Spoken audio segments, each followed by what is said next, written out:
Il travaille comme un nègre et le nègre travaille comme lui. L'effort humain n'a pas de savoir-vivre. L'effort humain n'a pas l'âge de raison. L'effort humain a l'âge des casernes, l'âge des bagnes et des prisons, l'âge des églises et des usines, l'âge des canons. Et lui qui a planté partout les vignes et accordé tous les violons, il se nourrit de mauvais rêves et il se saoule avec le mauvais vin de la résignation. Et comme un grand écureuil ivre, sans arrêt, il tourne en rond dans un univers hostile, poussiéreux et bas de plafond. Et il forge sans cesse la chaîne, la terrifiante chaîne où tout s'enchaîne, la misère, le profit, le travail, la tuerie, la tristesse, le malheur, l'insomnie et l'ennui. La tête du grand emmerdeur, la tête de l'agressif pacificateur, la tête policière du grand libérateur, la tête d'Adolf Hitler, la tête de M. Thiers, la tête du dictateur, la tête du fusilleur de n'importe quel pays, de n'importe quelle couleur. La tête odieuse, la tête malheureuse, la tête à claque, la tête à massacre, la tête de la peur. Jacques Prévert. Mon bel amour, cette forêt qui nous sépare me donne l'impression d'une mer à franchir. Je me suis rarement senti si loin dans l'espace, mais cependant, je me sens quasi collé à tes flancs, comme je te sens collé au mien. Ici, ça va. J'ai beaucoup de sympathie pour tous les travailleurs d'ici. Tantôt, c'est un Espagnol anarchiste, tantôt un Polonais, tantôt un Allemand ou un Italien. Souvent, un Canadien français qui parle anglais ou français, sans qu'on sache au juste s'il réussira à traduire sa pensée et ce qu'il ressent. Région de contraste, mines riches à millions, mineurs minables et colons misérables. Scandale des colons privés du confort, vivant comme des ascètes près des villes d'aventuriers et de voyageurs. Il y a une atmosphère de déplacement chez les mineurs comme chez ceux qui se sont enrichis. Ils parlent d'en bas, Montréal, Québec, la Gaspésie, avec une nostalgie qu'ils ne réussissent même pas à dissimuler. Je t'en reparlerai. La colonisation près des villes minières, c'est immoral. Partenay, 29 janvier 1971. Mon cher Alain, je ne t'écris pas souvent. Je ne te parle pas souvent non plus. C'est que je ne crois pas beaucoup aux conseils. Je crois qu'on devient un homme par soi-même. Je reconnais que les années que nous vivons et les valeurs de notre société n'ont rien d'emballant pour la jeunesse. Mais tu es en mesure de bâtir avec d'autres une société plus humaine et plus fraternelle. La qualité et la profondeur de l'engagement sont plus importants que l'activisme passager. Il s'agit de procéder à la révolution nécessaire dans la poursuite des objectifs communs. Un choix de valeurs totalement et radicalement différent des valeurs actuelles qui sont matérialistes, rationalistes, par conséquent inhumaines, du point de vue du cœur et de l'esprit, vides, vacuo. Ça n'a même pas valeur d'engrais. Je t'embrasse. Salue tes amis que je connais. Ici, ça va. C'est un pouvoir pornographique, une administration de la justice du même acabit. Je pense pas que les deux cellules du FLQ voulaient renverser le gouvernement dans une première étape. Je pense qu'ils voulaient plutôt que les gens prennent conscience. Ceux qui se rappellent des premières manifestations du FLQ en 63 puis en 66 se rendent compte que la situation est complètement changée. Que l'énervement de M. Trudeau tient au fait qu'il pensait devoir l'ensemble de la population du Québec, jeunes et vieux, des villes, de la ville de Montréal et de l'extérieur de la ville de Montréal, énervés, scandalisés, offusqués. Or, c'est le contraire qui est arrivé. Ils ont dit on se fait crosser depuis 200 ans, là, on se fera pas crosser pour un petit bout de temps. La force des Canadiens français, ça a été dans sa résistance morale. À part de sa résistance physique, mais ça, on n'avait pas de mérite. Il n'y a rien que les bœufs qui survivaient. Le socialisme, c'est quoi? C'est des chances égales pour tout le monde. Pas l'égalité, comme disent les abrutis, là. c'est des chances égales pour tout le monde, y compris le boiteux, ou ben non, le paraplégique, ou ben non, l'autre qui vient au monde aveugle, ou ben non, sourd. Faut qu'il y ait une chance de s'épanouir. On vient au monde pour le bonheur, puis pour s'épanouir. Puis on s'épanouit d'abord par le travail. Or, il y en a 400 000 qui travaillent pas. De toutes sortes d'âges, je veux dire. Or, les baveux d'économistes du monde entier, hein, ils nous ont jamais trouvé de solution à ça. Puis le premier ministre, vous savez, moi, c'est l'économie. On a un Trudeau à Ottawa qui se regarde le nombril et qui laisse mourir les chantiers maritimes. Il a donné 80 millions à la General Motors. Oh, puis il dit, on n'a pas compté tout ce qu'il nous devait parce qu'on est assuré qu'on ne collectera pas. Des valets des États-Unis, des marionnettes des États-Unis, des esclaves des États-Unis.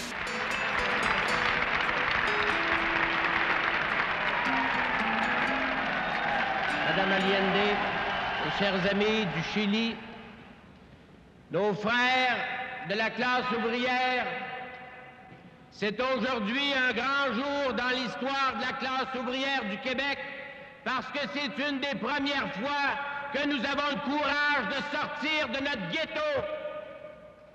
ghetto impérialiste, de notre ghetto d'un pays qui est complice de l'impérialisme des États-Unis dans toute l'Amérique latine. Et dans le monde on traversera la rue et on fera du piquetage quand on décidera d'en faire. Ça a toujours été l'avis du mouvement syndical. Vous procéderiez à une grève générale le 1er mai, par exemple, même si, en vertu de la loi 19, elle sera en quelque sorte illégale. La loi 19 est illégale, pauvre garçon. Les éditorialistes sont des crétins puis des contes pour en parler. Venez pas essayer de chanter à la population que la loi 19, on est des violateurs de la loi puis des anarchistes. Les anarchistes sont ceux qui ont voté la loi 19. Le droit de grève est dans le code criminel. C'est un pays gouverné dans l'anarchie. Les banques ont fait 4 milliards l'année dernière. La Banque Royale, 3 milliards de profit. Ils demandaient au gouvernement 300 millions pour recherche et développement. Tu sais, c'est comme le gars qui te botte le cul, il vient de voir et dit « Tu pourras-tu me passer de l'argent pour que je m'achète d'autres bottines? » L'argent du peuple. Le Canada, c'est le pays le plus dominé du monde. On n'a qu'à regarder dans la vie quotidienne. On se réveille le matin sur des draps de la Dominion Textile. Les ouvriers du textile, ils ont fait la grève en 37 parce qu'ils étaient maltraités. En 75, ils sont aussi maltraités. Puis là, on s'en va, on met les pieds sur le plancher. C'est la Dominion Oilcloth and Linoleum, puis Barry & Stein. Ça, c'est le cartel international des couvre-planchers qui nous vendent ça, eux autres aussi, avec des barrières tarifaires qui les protègent, les compagnies. On s'en va au lavabo, c'est Crane ou ben American Brass. Ça vaut pas mieux l'un que l'autre, ça rouille bien vite, bien vite. Après ça, tu prends du savon, c'est Love Brothers, ou ben non, Procter & Gamble, ou ben non, Lifebuoy, ou ben non, n'importe quelle marque de savon. Une semaine, ils disent, il faut que ça fasse de la broue. L'autre semaine, ils disent, pas de broue, puis une serviette. L'autre semaine, ils disent, pas de serviette, pas de broue, une casserole, puis là, margeant. Si tu prends des céréales, il y a une enquête du gouvernement, l'enquête Stewart, qui dit que la boîte de céréales, elle coûte plus cher que les céréales. T'en manges le matin, puis tout à coup, dans le milieu de l'avant-midi, t'as faim. C'est parce que t'as pas mangé la bebelle dans la boîte. Toi. Tu t'as oublié de manger la bebelle. Alors, tu n'as pas pour ton argent, bien sûr, si tu manges pas la bebelle. Puis le sucre, c'est Acadia Sugar Refinery, ben non, St. Lawrence Sugar. Oh, ben non, une autre compagnie de sucre qui te vole à la petite cuillère. Des augmentations de prix 92 fois dans la même année. Là, tu allumes une cigarette, c'est l'American Tobacco. Puis tu vas prendre le téléphone, c'est l'American Telephone and Telegraph. Tu prends la poignée de la porte, c'est General Steelware, puis t'affames pas trop fort parce que ça va casser la Dominion Glass. Tu tombes sur Canada Cement, t'embarques dans General Motors, tu vas travailler pour un trust américain. Le gars, dans le fond de la mine, c'est un Québécois qui laisse ses poumons comme à Thetford puis à Asbestos, puis les profits s'en vont en jet aux États. Dans l'avant-midi, tu prends un coke, c'est bien de chez nous, puis le soir, t'écoutes la TV du Japon, au ben non des États, avec une guitare puis un programme américain. Puis ça, si je peux chanter ta liberté politique, mais pas ta liberté économique. La démocratie économique. Qu'est-ce qui mène le pays? Cherchez-en des travailleuses qui sont compensées pour la maladie des poumons, le coton dans les poumons, la bicinose, il n'y en a à peu près pas dans la province de Québec. Les gars des moulins-ci, tu sais, le docteur, il dit, ben ton père était sourd, je comprends, il travaillait dans le même moulin-ci. Les femmes sont bronchites. Elle dit, je suis bronchite, t'es bronchite chronique. Ben oui, ben elle dit, tes tantes, puis tes oncles, puis ta mère sont bronchites. Ils avaient travaillé dans le même moulin de coton aussi. Hein? Des maladies pulmonaires, puis l'emphysème, il y en a à peine 4 %. D'ailleurs, des maladies professionnelles, ils en reconnaissent à peu près 1500, 2000 par année sur 250 000 réclamations. Qui est-ce qui paye pour ce monde-là qui sont malades, là? Puis pour ceux qui sortent des usines, là, à moitié empoisonnés, puis à moitié sourds, puis à moitié éclopés? La Régie d'assurance maladie du Québec. C'est vous autres, puis moi. Ça n'a pas de bon sens. C'est pour ça que c'est important, une association comme a été faite ici. C'est le respect de soi-même. Si on n'a pas le respect de sa peau, c'est pas vrai qu'on va avoir le respect de sa langue puis qu'on va avoir le respect de son pays. Moi, je ne crois pas ça, moi. Qu'un gars, il aime sa femme puis il va se laisser mutiler. Faut savoir dire non. C'est gentil de dire que ça a évolué, les affaires, puis on se parle à cette heure, puis l'affrontement, c'est fini. Ben mon œil, si l'affrontement, c'est pas fini. Dans tout homme sommeille un cochon, puis quand c'est un boss, il sommeille bien que d'un œil. Il n'y a jamais deux yeux fermés, alors watch-toi, mon frère. Mais les Québécois, ils ont toujours été pris pour se faire organiser par du monde différent d'eux autres. Après la conquête, c'est les Anglais qui ont pris le commerce, les Français commerçants, puis les autres sont partis. Alors aujourd'hui, tu regardes la vie d'un Québécois, il se réveille dans des draps de la Dominion Textile, 2000. Saint-Grégoire de Montmorency, Sherbrooke, Coaticook, Montréal, Valleyfield, je veux dire, tout du monde exploité par une compagnie qui est arrivée en bourse avec peu d'argent puis qui a fait des médias avec des subventions du gouvernement. Des matelas Simons, des matelas Simons réputés où les gars sont obligés de faire des grèves pour se faire respecter, puis ainsi de suite. Là, il met un pied sur le plancher, c'est Dominion Outlot and Linoleum, le cartel international des couvre-planchers que les coopératives suédoises ont brisé, comme il avait brisé le cartel des ampoules, les coopératives suédoises. Là, le gars, il s'en va au lavabo, c'est American Brass. Oh ben non, Crane, c'est aussi pourri que les autres, ça rouille aussi vite, Christ. Après ça, tu prends du savon, c'est Lever Brothers, ou ben non, Procter & Gamble, ou ben non, Lifebuoy, ou ben non, n'importe quelle marque de savon. Une semaine, ils disent, il faut que ça fasse de la broue. L'autre semaine, ils disent, pas de broue, puis une serviette. L'autre semaine, ils disent, pas de serviette, pas de broue, une casserole, puis là, marjane. Après ça, tu prends du bacon de Wilsil, puis des œufs de Canada Packers. Puis quand tu prends des petites boîtes de jus Canadian Canners, c'est comme Stock Canning des États-Unis. Puis le lait, c'est Borden de New York, généralement. Puis le sucre, c'est Acadia Sugar Refinery, ben non, Saint Laurent Sugar. Oh, ben non, une autre compagnie de sucre qui te vole à la petite cuillère.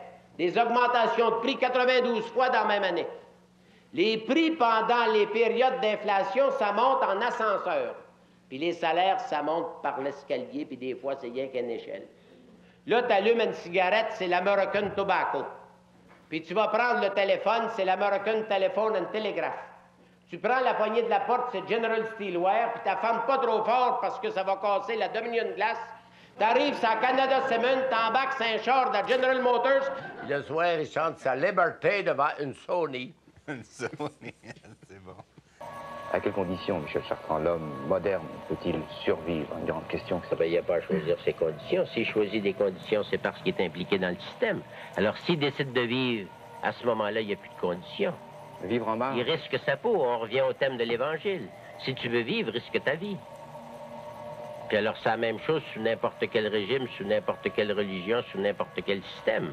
L'homme, il n'y a pas le choix beaucoup. Oh ben non, il décide d'être un homme, oh ben non, il décide de se conformer. Alors, si on commence à se conformer, où est-ce qu'on arrête? Si on refuse de se conformer, où est-ce qu'on arrête? Mais Ludwig... Il faut jouer sa peau pour la sauver, ensemble. Tout comme un enfant en pénitence, dans chaque prison, il y a toujours un homme en train de chanter sa résistance, libre et fou comme un homme.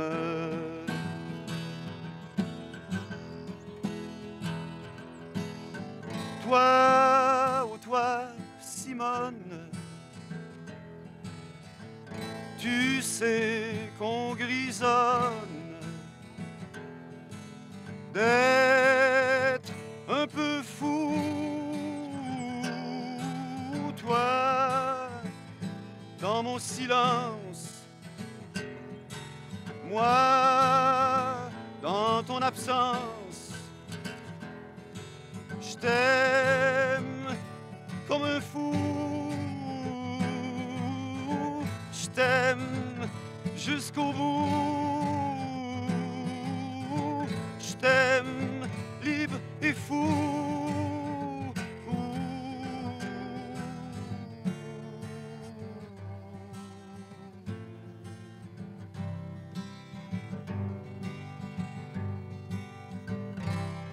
Mais tous ceux qu'on met en pénitence ne sont pas toujours dans les prisons qu'on nomme, dans le cachot de leur existence. Il y a des femmes, il y a des hommes.